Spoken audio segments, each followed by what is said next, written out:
My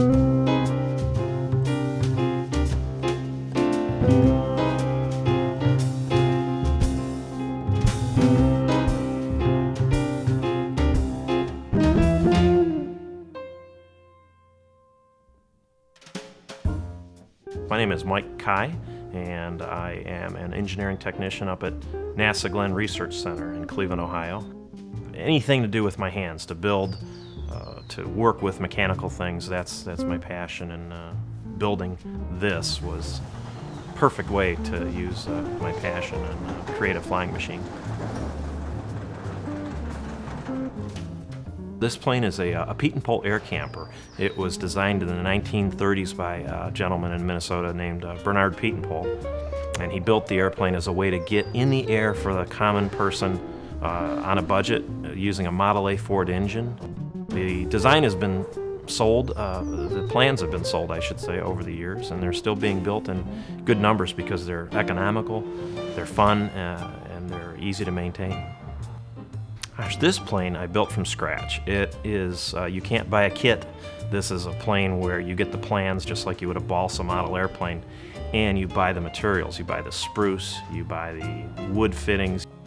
You have to learn a number of skills to build an airplane like this. Woodworking, welding, metal fabrication, bending metal, heat treating metal, joining different parts of the airframe, the wood to the metal parts. So there's a lot to learn, and it's a very educational experience to build a plans-built airplane versus a kit-built airplane, where you have everything in a kit and you just rivet things together, although that's impressive too.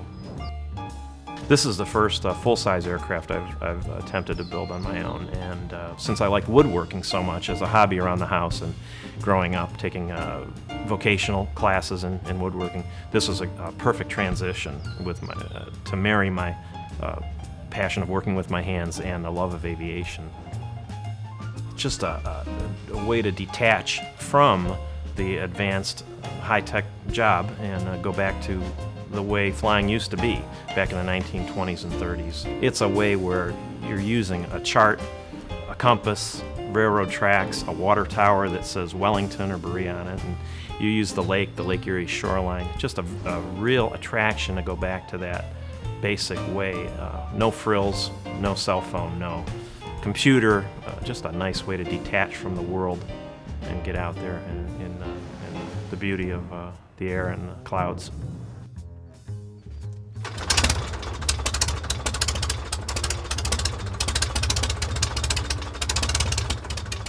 Taking flying lessons in an enclosed cockpit was great. I thought I was on the top of the world, taking flying lessons, getting my private pilot license, but then once I got a ride in an open cockpit airplane, it made you realize how enclosed you are. And it's almost like going to a convertible in a car, and you realize what fun it is with your hair blowing and the wind and seeing the sky above you. And back to World War I, it's airmail days.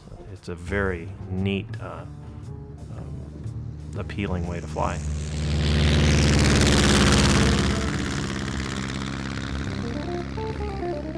We all call it low and slow flying because it takes too long to climb high, and you're certainly not going anywhere fast in something like this, a Pete and Pole air camper.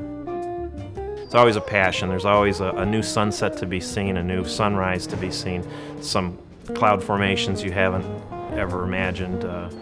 The good Lord showing you up there. It's just amazingly beautiful, and don't see bringing that to a close unless I'm checking out.